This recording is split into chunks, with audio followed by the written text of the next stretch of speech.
மௌலானா மௌதூதி ரஹிமகுல்லா அவங்களுடைய தாவா இறையாட்சியை நிறுவுதல் அப்படிங்கிற கண்ணோட்டத்துல முன் வச்சு ஆரம்பிக்கிறாங்க.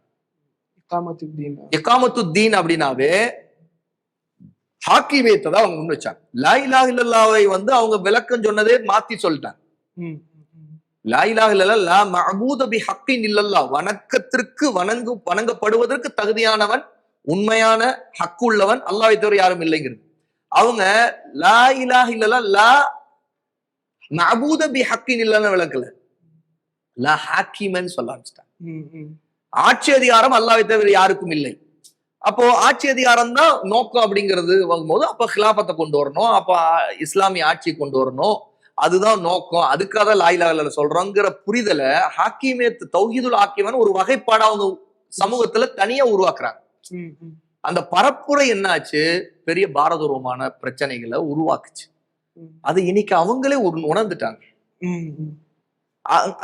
எகிப்துல அல் இஹ்வானுல் முஸ்லிமூன் சையத் குத்துபுடைய பிரச்சாரங்கள் அப்படி அமைஞ்சிச்சு. அதோடைய பாதிப்பையும் அவங்க சந்திச்சாங்க.